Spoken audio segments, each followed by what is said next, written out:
The 2015 MLB Draft had 6 All-Stars in the top 12 picks. It also had a guy who refused Tommy John and then fell off the map, a player who got Joe Girardi fired in his 2-week-long MLB career, and a pitcher who's thrown just 6 innings since the year he was drafted. It's easily the best first round that I've covered. I'll go pick by pick, covering all 42 selections of the first round, and grading each one as a bust, hit, or meh somewhere in the middle, plus a select few as Hall of Famers. The ranking is based on career wins above replacement, accolades, and how much the player still has left in the tank. I'll fly through the obvious busts, but don't worry, our first couple of comp picks are legitimate big leaguers. Triston McKenzie was a prep player committed to Vandy before the draft. After signing with Cleveland, he flew through the low minors. Injuries knocked him out for half of 2018 and all of 2019, but with the minor league season cancelled, he made his debut for the big club in 2020. His true breakout was in 2022, when he threw over 200 innings across 33 regular and postseason games with excellent metrics, earning himself a Rolex. He was the club's number 2 starter behind Shane Bieber, and at just 25 years old, he looked like a budding superstar. But Sticks hasn't been the same since. In his breakout 2022, he made 20 starts where he threw at least 5 innings and allowed 2 or fewer runs. He's only made 7 such starts in 3 seasons since. A strained shoulder knocked him out for the first 2 months of 2023, then he sprained his UCL just 2 starts into the season. He was recommended Tommy John surgery, but chose rest and rehab instead. McKenzie walked under 6% of batters in 2022,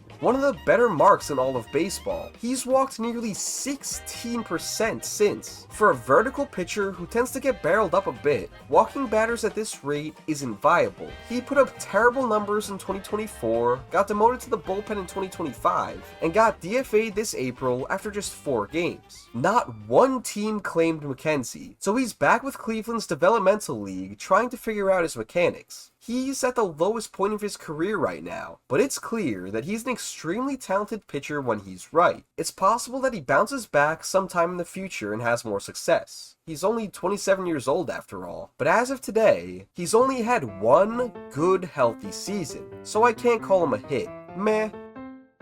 Austin Riley was another late first round prep pick. This guy was probably the best hitter on every team he ever played on until he hit MLB. The only question was whether his contact rate would be an issue against major league pitching. As a rookie in 2019, Riley struck out over 35% of the time, struggling for the first time in his life.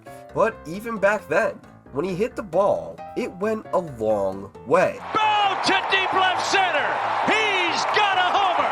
From 2021 to 2023, Riley missed a total of 8 games, averaging 36 homers and 99 RBIs with an OPS near 900. He earned MVP votes during each of those seasons, and he had some big hits on the Braves' path to the 2021 World Series. If he kept this pace up, he'd probably be on the Hall of Fame path by now. But over the last 2 years, his production has fallen a bit. A few injuries and some bad luck last year, and some moderate steps back across the board this year. I'm grading him as an easy hit, and if he can rediscover his early 2020s form, the Hall of Fame isn't yet out of reach.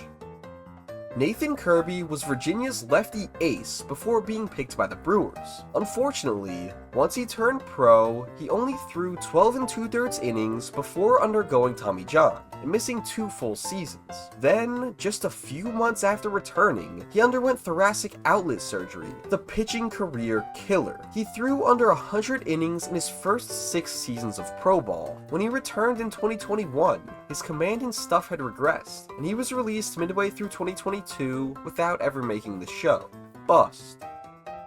Jake Woodford wasn't even the highest pick from his own high school in this draft, and he's far from the best alum. Pete Alonso, Jack Caglione, Wade Boggs, and the 5th overall pick from this class all went to HB Plant in Tampa. It was apparent once Woodford got to the high minors that he wasn't that class of player. He cracked the Cardinals roster during the COVID season as an inning sponge, and he spent 4 seasons between the rotation and long relief. He was moderately productive when he wasn't allowing homers, but the second his home run per fly ball rate regressed, his ERA did too. He's bounced around between the worst MLB teams and the minors these last 2 years, and I doubt he'll ever be a productive big league pitcher. Bust.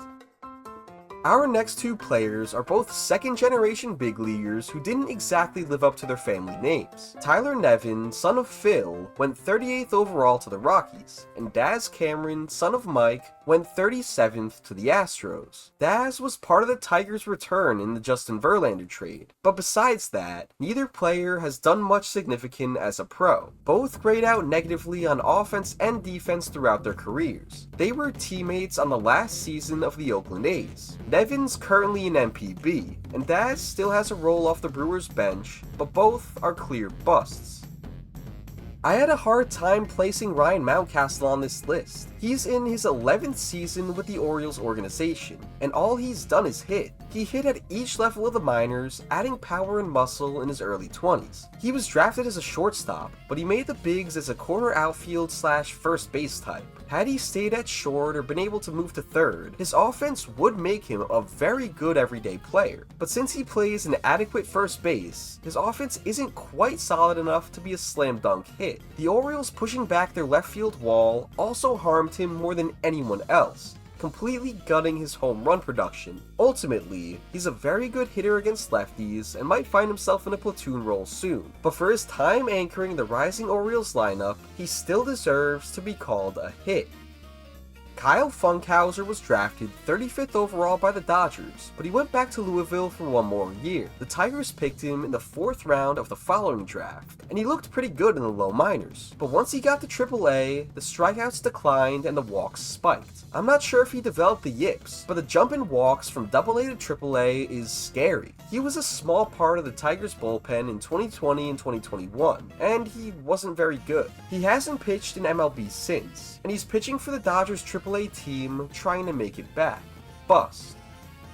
Kristen Stewart, not to be confused with Kristen Stewart with a K, was the Tigers' comp pick for letting Max Scherzer walk. Yup, the Tigers ultimately ended up with Stewart and Cameron in exchange for Scherzer and Verlander. Nice going, Al Avila. The Tennessee alum played about a season's worth of games from 2018 to 2020, hitting and defending well below average. He wasn't especially bad at any particular aspect of the game, but he was below average at pretty much everything. He last played affiliated ball in AAA with the Red Sox in 2022. Bust. Nolan Watson chose pro ball over Vanderbilt when the Royals picked him 33rd overall. He never once had a sub-4 ERA in any season at any level of affiliated ball where he threw at least 5 innings. Low strikeout rates, iffy walk rates, and high home run rates are the reason he's currently playing in Taiwan. Bust. Up next, we've got another Nepo baby, but at least this one's pretty good. Ke'Bryan Hayes has been about as productive as his father was, but that comes with a caveat. Almost all of the younger Hayes' production has come with his glove. Outside of a month-long cup of coffee in 2020, Hayes has only produced one average hitting season. From what I understand, he's been playing through a chronic back issue since at least last year, and it shows in the numbers. Hayes has produced almost no power since 2023. Power wasn't a huge part of his game as a prospect, but since he doesn't walk much, his overall production relies on him hitting the ball hard. I'm not sure he'll ever be a productive hitter again, but for as bad as he's been with the bat recently, his defense has single-handedly kept him afloat. He's the best defensive third baseman since his debut by outs above average and defensive runs saved. He just needs to be better than terrible with his bat to be a productive player, as he was through 2023. I'm calling him a hit because he produced for those years, and because he has the potential to produce more in the future if his bat gets better. But his career has still taken a disappointing turn these last 2 seasons. The Giants picked Chris Shaw from Boston College with the comp pick they got for losing Pablo Sandoval. In a way, Boston traded Shaw for Sandoval, and that's a lose-lose trade. Shaw slugged his way through the low minors, but once he hit AAA, the strikeouts were just too much. He played 38 major league games, homering just once and striking out in nearly 40% of his plate appearances. His last MLB game was in 2019, and he's now retired. Bust. Kyle Holder was an elite defensive shortstop from University of San Diego. He could pick it and he could throw it, but he just couldn't hack it. He progressed very slowly through the Yankees organization, only showing flashes for one AA season. He hung up the spikes without reaching the bigs following 2022 in Colorado's system. Bust. The Blue Jays picked John Harris 29th overall out of Missouri State. He's another college guy who knew how to pitch, but just didn't have effective stuff against more advanced batters. His strikeouts declined and his homers ballooned the higher he rose in the minors. He also battled injury from 2019 to 2021, missing a lot of time before ultimately retiring without making it all the way. Bust. Michael Soroka is the Braves' second pick of this video. He also happens to be the second All-Star I'm covering. This gives the Braves far and away the second best class of this draft. Soroka was the first high school draftee of this class to become a regular at the big league level. He made 5 starts for the Braves before his 21st birthday in 2018, including taking a no-hitter into the 7th inning against Jacob deGrom. Soroka broke out with an all-star showing in 2019, putting up 6 wins above replacement and finishing 2nd in Rookie of the Year voting and 6th in Cy Young. He also shoved in his only playoff start in a series that was terribly mismanaged by Brian Snitker. Why the hell did he give Fulte and Keuchel 2 starts each, while only giving his ace 1 start and leaving Fried in the bullpen? Anyway, since that season, Soroka's career has been completely derailed by one injury. He tore his Achilles running to cover first on this play. It took him over 1,000 days to return to an MLB mound. He needed a second surgery after a setback in early 2021. Then he completely re-tore his Achilles just walking to the clubhouse later that summer. He didn't get back until 2023, where he made just 6 poor starts before the Braves shut him down. They traded him to the White Sox that offseason, where he struggled as a starter but rediscovered some success out of the bullpen. The Nationals signed him to a prove-it deal for 2025. And they've used him as a starter. His ERA may not look it, but his metrics look as good as they have in years, and I think there's still a quality starter in there. Don't be surprised if a contender trades for him at this deadline, but because he's only got 1 quality season under his belt, I'm grading him as a meh for now, with definite room to move up. 1 pick before Soroka, the Rockies picked the wrong high school righty starter named Mike. Mike Nicorak struggled mightily with command through 2 seasons of rookie ball. He got Tommy John in 2017 and never made it beyond A-ball. He walked 82 batters in just 68 1/3 pro innings. Bust. For years, Taylor Ward was one of the most underrated bats in baseball. The Angels moved him out from behind the dish after a few seasons to try and expedite his bat's progression. He got some MLB run from 2018 to 2020, but the bat wasn't quite there, and he was still positionless. After a solid, injury-shortened 2021, Ward broke out in 2022 as an outfielder, hitting for power and getting on base at an impressive mark. He hasn't quite recaptured that high since, and his OBP has fallen each year, but he's having the best power season of his career so far in 2025. He's been productive in the past, and I still like the bat going forward. Hit.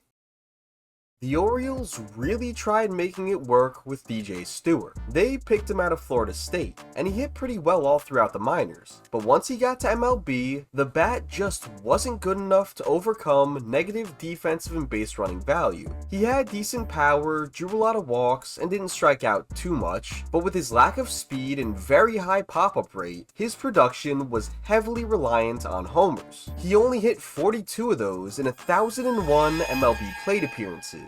Outside of a decent run as a platoon bat with the Mets in 2023, he just never sustained enough offense to be a bat-only player. He's currently struggling in AAA for the Pirates. Bust. Walker Buehler was Vanderbilt's ace who got Tommy John just a few weeks after the draft. Even then, he still made the bigs quicker than most players on this list. He needed fewer than 100 minor league innings to make the Dodgers, and he was a very good, full-time rotation member by 2018. His strikeout and walk rates were excellent, he got a lot of weak contact on the ground, and he was just 24 years old. Buehler's 2019 was a full season's worth of innings with similar rates. Then he dominated the 2020 playoffs to help the Dodgers win a ring. In 2021, he got even better, becoming one of the best starters in all of MLB. Over 200 innings and a sub-250 ERA. A true ace. But the peak was short-lived. Buehler underwent multiple elbow surgeries in 2022, including a UCL replacement, which kept him out until 2024. Once he got back, he wasn't the same. He struggled through a miserable 2024. That is, until the Dodgers needed him most. Start the party, Los Angeles! Now with Boston, Buehler's numbers look like a repeat of the 2024 regular season. I'm not sure he still has it in him. Maybe it was the injuries. Maybe he was a sticky stuff guy. As many have pointed out, he just hasn't performed well outside of cold weather. It's a shame that his peak couldn't last longer, but regardless of what he does in the future, he's certainly done enough already to be called a hit. The Cardinals drafted Nick Plummer 23rd overall and signed him away from his commitment to Kentucky. He had a solid season at rookie ball in 2015, but a hand surgery knocked him out for all of 2016. He spent the next 3 years struggling with strikeouts and A-ball before the COVID season knocked out the minors. The Mets signed him in 2022 after St. Louis let him go, and he played his only 14 MLB games for them that year. Even though he hasn't played affiliated ball since, and he's a definite bust, he still managed to get Joe Girardi fired during his short time in Queens. That ball is ripped to right. Is it fair? Yes, it is! What a moment for Nick Plummer! Before we get to the top half of the list, here's a word from today's sponsor, Arena Club. I know you all remember the feeling of a fresh card pack in your hands. Whether it was baseball or Pokemon, nothing beat picking up a new pack from the store and ripping it on the car ride home. If you want to feel that feeling again or hop back into collecting, Arena Club slab packs are here for you. They're the most trusted repack in the game, showing you the odds of every card in the pack before you buy. Slab packs bring a modern digital convenience to one of my most nostalgic hobbies. As you can see, you can rip these packs right here online. Corbin Carroll. I got 2 Corbin Carrolls in a row. What are the odds? Once you rip your pack, Arena Club makes you an instant offer based on the card's market value. You can also send your card to the digital showroom. From there, you can trade, sell, auction, or retrieve your card from the physical Arena Club vault. Arena Club is my go-to site for every step of the card collecting process. Right now, you can get 20% off your first slab pack or card purchase by going to arenaclub.com/ATB and using code ATB at checkout. That's arenaclub.com/ATB with code ATB at checkout. Thanks so much, Arena Club. Beau Burrows made it up to AA pretty quickly for a prep pitcher. His stuff just wasn't as effective once he faced the higher level bats. He was a fastball slider guy, without a great slider and without much velo on his fastball. Burrows still made the Tigers in 2020, but only appeared in 1 game for them in 2021 before being cut. He got a brief chance with the Twins that year, but he hasn't been in the majors since. He's a bust as of now, but unlike most of the busts I've covered so far, Burrows is still grinding. He's revamped his delivery this offseason, getting his fastball up into the high 90s and reworking his changeup. After a brief stop in Mexico, the Pirates signed him to a minor league deal, and he's been very good in AA so far. I wouldn't be surprised if his career finds a second life as he enters his 30s. Ash Russell threw 36 1/3 pro innings in 2015 after the draft. He has thrown exactly 6 since. All of his appearances came in rookie ball. From what I could find, he struggled with his mechanics and his mental health in 2016 and 2017, leading to him stepping away from the game. He then got Tommy John surgery and missed all of 2019. He threw 4 more innings in 2021, continuing to struggle with command issues, and the Royals released him that summer. Bust.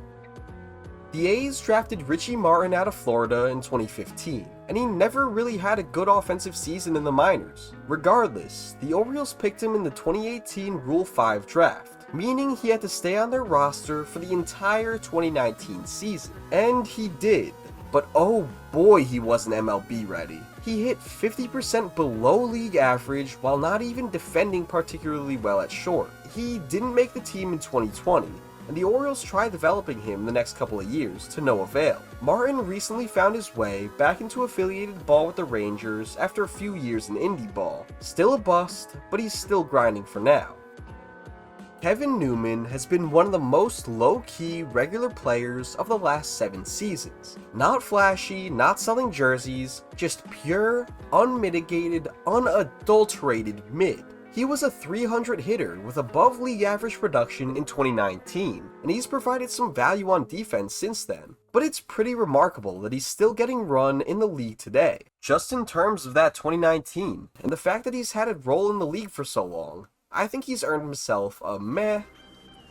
Phil Bickford went 10th overall in the 2013 draft, but he didn't sign, so he's a rare repeat player in this series. The Giants picked him 18th overall in 2015, then traded him to Milwaukee just over a year after signing him. Injuries and a PED suspension limited his volume with the Brewers system, and he pitched just 2 innings for their big league club before being cut. He found a home in the Dodgers bullpen for a few years, pitching decently for them from 2021 to 2023. He's since pitched for the Mets and Yankees, but didn't hold down either job for very long. He's pitching well for the Cubs system right now, so his story might not be done yet, but as of today, he's a bust.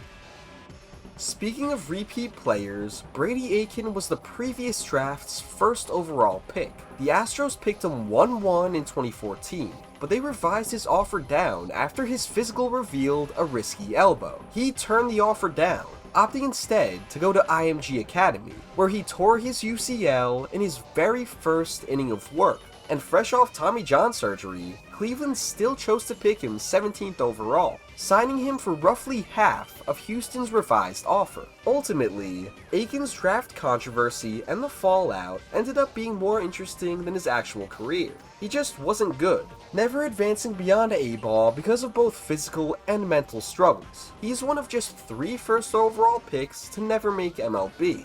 Bust. The Yankees picked James Kaprielian out of UCLA with their 16th overall pick, but he threw fewer than 30 innings with the organization. A flexor tendon strain in 2016 and a UCL tear in 2017 wrecked his development. Then the Yankees shipped him to the Bay for Sonny Gray. Kaprielian got some run with Oakland's rotation at the beginning of this decade, but his stuff regressed pretty badly in 2023, perhaps due to rotator cuff issues. He pitched in Toronto's system last year, but he struggled mightily with command. He hasn't played pro ball since. Bust. Future MLB superstar Trent Grisham is now current MLB superstar Trent Grisham. He's having his best offensive season to date with the Yankees, after years of being a solid glove-first outfielder, which is pretty ironic considering his biggest MLB blunder. As the ball gets away from Grisham and right, that's gonna score 3 runs! With the obligatory clip out of the way, we can actually discuss Grisham's interesting one-of-a-kind career arc. He was a well-rounded draft prospect and progressed well through the low minors. He cut his strikeout rate as he rose through the levels, then had a power surge in 2019 that earned him his first chance in the bigs. After his infamous error, the Brewers shipped him to San Diego, where he had a big 2020 on both offense and defense. The rest of his time in San Diego was underwhelming, with his power declining and strikeouts ballooning, but the defense was consistently great. The Yankees traded for him and another lesser Padres outfielder before 2024, but Grish didn't get much playing time in the Bronx, at least not until this year. So far in 2025, he's made it impossible for the Yankees to bench him. Career-high power numbers have powered his season, with over 15 tanks in the first half and a new career low in strikeout rate. He's setting himself up for a nice payday this offseason, as long as he finishes this year half as strong as he started it. Hit. Colby Allard is yet another prep arm who made his way through the minors fairly quickly, before hitting a developmental wall. He's also another Brave who made his MLB debut before he could buy a beer, but Atlanta traded him to Texas at the 2019 deadline for Chris Martin. Allard never put it together with Texas, allowing way too many homers to be effective. The Rangers traded him back to Atlanta before the 2023 season, but the homer problems persisted. They continued into 2024 when Allard joined the Phillies. So far this year with Cleveland, he's limited his homers and walks, and the results have followed. I don't think this pace is sustainable, but with a new sinker and revamped changeup, his bag is deeper than ever. He's a definite bust for now, but his career isn't over just yet. The two calling cards of the Tampa Bay Rays are a cheap payroll and a high school outfielder in the first round. Garrett Whitley was their 8th high school outfielder out of 31 first-round picks in team history, and he was the 6th to never play a game for the Rays. Whitley had both speed and raw power, but his power never translated on the field without a massive spike in strikeouts. He didn't make it past A-ball until 2021. Thanks in part to injury, and the Rays let him walk after that year. He spent time in the Brewers and Phillies systems across the next 2 seasons, but never figured it out against high minors pitching. Bust.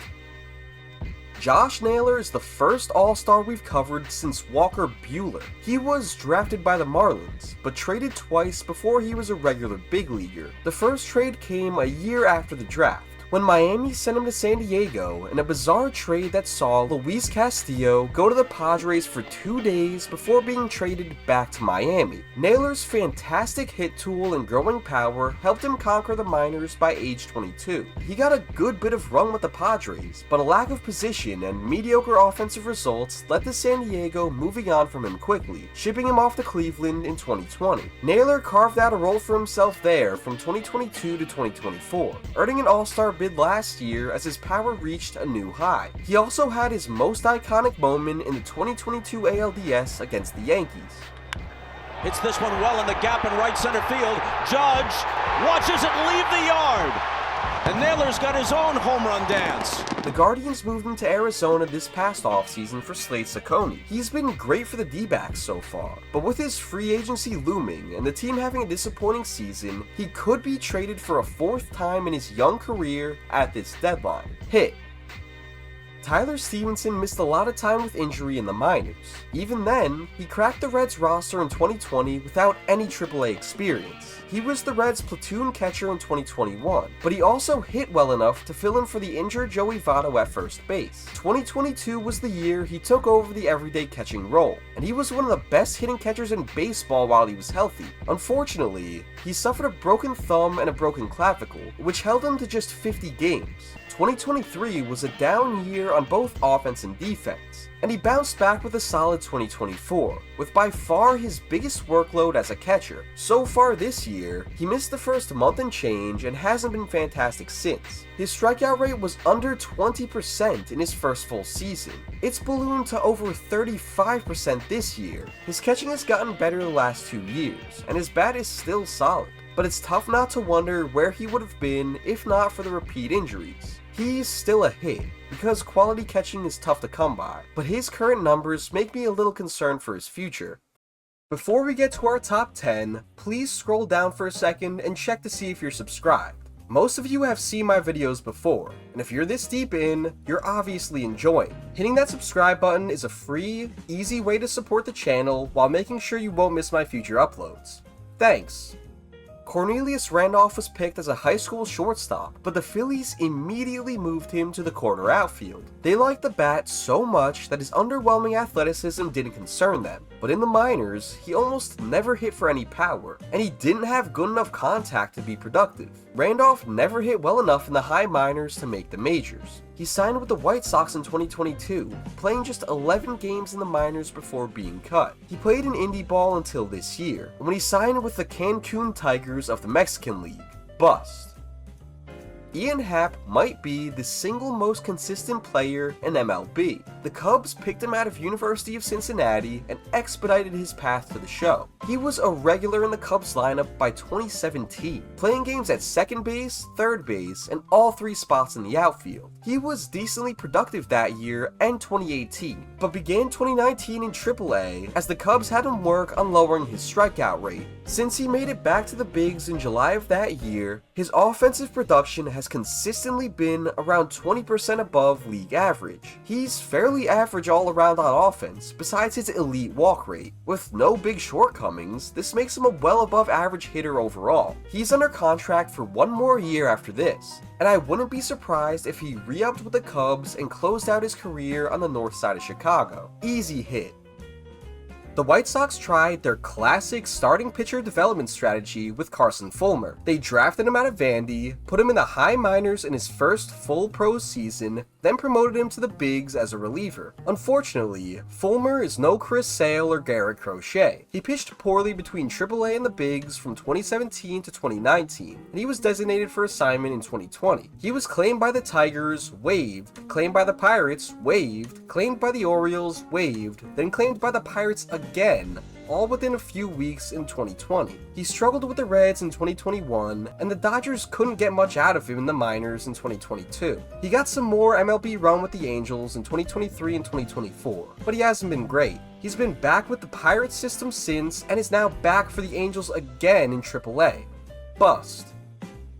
Benny Biceps made the Red Sox roster just over a year after this draft. The Golden Spikes winner from Arkansas crushed the low minors, making the jump straight from AA and hitting well in his first few months in Boston. He even went yard in his first postseason at-bat. Benintendi was the final member of the Killer Bees outfield, playing left field next to Jackie Bradley Jr. and across from Mookie Betts. As a Yankees fan, I hate to say this, but it's undeniable that these three guys had insane aura. Benny's second season was 2017, where he produced right around league average and went 2020. His worst trait was probably his defense in left, but 2018 was a massive breakout. He hit nearly 300 with a WRC plus of 123, improved said defense, and swiped 21 bags. He also helped the team to a ring that October. It looked like Benny was a future star in this league, but since 2018, he hasn't been close to that good. The Red Sox traded him to Kansas City after a middling 2019 and disastrous 2020, and he remained pretty average in 2021. 2022 was his best season since 2018, with the Yankees trading for him at the deadline, but he got hurt 5 weeks into wearing pinstripes. After that year, he signed with the White Sox, and he's been pretty terrible since, regressing into one of the worst defenders in baseball and hitting well below league average in his first 2 years with the club. His metrics don't look too bad so far in 2025, but he has to produce better than he has in the past to overcome his now terrible defense. I'm uncertain about his future. He still has some juice in some ways, but I don't know if any other team would take on the remainder of this contract. Definitely a hit for what he did early on, but a fairly disappointing one based on how well his career started.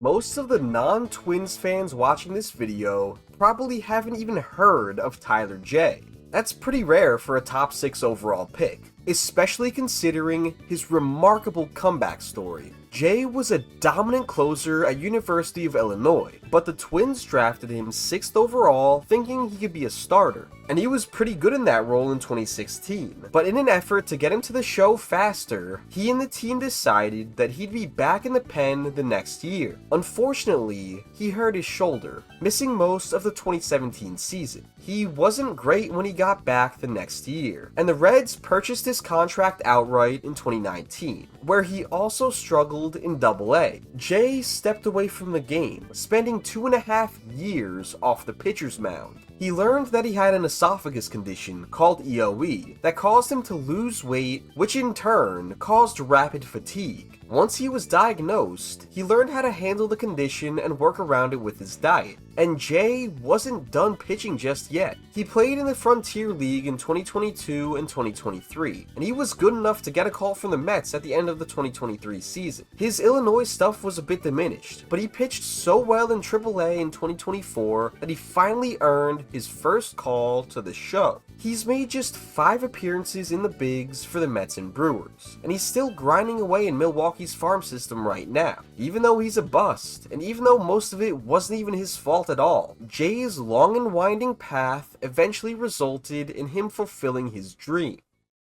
Okay, here's when this draft class goes from good to elite. In my estimation, Kyle Tucker is easily the second best player in this class. The Astros selected him out of high school with their 5th overall pick, their second pick in the draft. His height and athleticism, paired with his decent power and hit tools, compelled Houston to bring in a second Tucker brother. Kyle's older brother Preston was their up-and-coming slugging left fielder, and they saw Kyle as a more complete version of the same blueprint. They were absolutely correct in that assessment. Preston was out of the organization after 2017. And Kyle made his way onto the Astros roster by 2018. He wasn't a regular starter until 2020, but he broke out in a massive way in 2021, mashing 30 bombs and producing 5 WAR. He nearly replicated that season in 2022 and 2023, and he got even better in 2024, putting up a 180 WRC plus in an injury-abridged season. The Astros traded him to the Cubs this offseason after failing to extend him, and he's been as good as ever in Chicago. At just 28 years old, expect the younger Tucker to sign for north of $40 million per year this offseason. If the back half of his career goes as well as the front half, he'll have a great shot at making Cooperstown. And without his success, there's a good chance the Astros wouldn't have extended their dominance into the 2020s.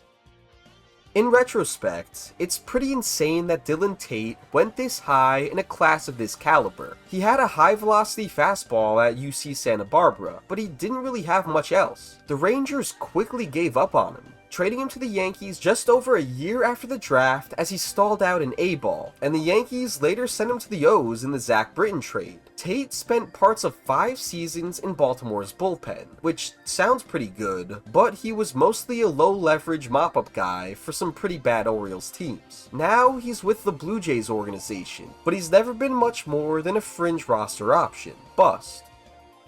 Brendan Rodgers went 3rd overall to the Rockies out of high school. He was drafted as a shortstop, but he spent most of his time in the show at second base. Even playing in Coors, his bat just never came around. He had some adequate seasons in 2021 and 2022, but the power output was disappointing and his on-base rate wasn't high enough to make up for it. The one thing Rodgers really has going for him is his Gold Glove in 2022, where he put up an excellent defensive season according to DRS. I was pretty high on him coming off that year, but injuries kept him out for most of 2023, and he hasn't hit or defended nearly as well since. Currently with the Astros, his strikeout rate has exploded, and he's hitting for less power than ever. Disappointing for sure, but not quite as bad as the busts. Meh.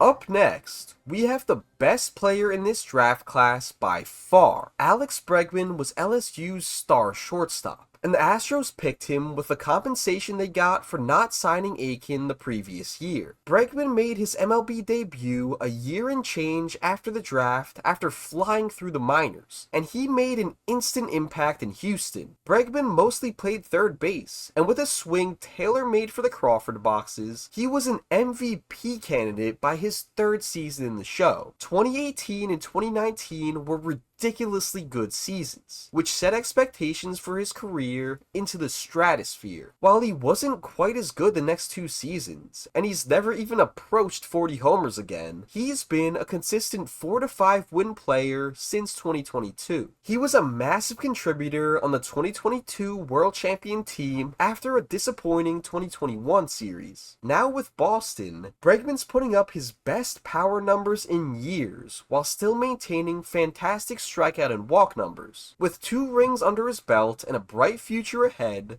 he's easily the biggest Hall of Fame candidate in this class. It's fitting that the 1st overall pick in this class was another Vandy product. Dansby Swanson was the first of 3 Commodores to go in the 1st round of this draft, and he's the best of the 3. What most people don't remember is that the Braves didn't draft Swanson. The D-backs picked him 1st overall, but just a few months later, they traded their shortstop of the future and more for Shelby Miller. It's not like Dansby disappointed in Arizona's farm either. He was crushing the ball in low A, but Arizona thought Miller was the last piece to help them win now. The D-backs won 69 games in 2016. Atlanta took a risk in letting their shortstop develop at the big league level. He only played a half season at AA, skipping AAA entirely and becoming their starting shortstop by 2017. And he really did struggle for a few years. His defense was adequate, but his bat was well below average for his first 3 MLB seasons. Through his age 25 season, he'd only produced 4 WAR, but the underlying metrics got much better in 2019. And the results followed in 2020. I might be biased here, but the way his early career progressed reminds me a lot of another young shortstop who skipped AAA. 2021 was an average year on offense for Dansby, a season where he won a ring without contributing much on the playoff run. But 2022 was a true breakout as his free agency loomed. Swanson put up the best offense and defense of his career, winning a Gold Glove and earning MVP votes. He signed a huge contract with the Cubs that offseason, and nearly replicated his numbers in front of his new fans. Swanson's bat has been right around average since 2023, but with the elite defense that he plays, he's been extraordinarily productive.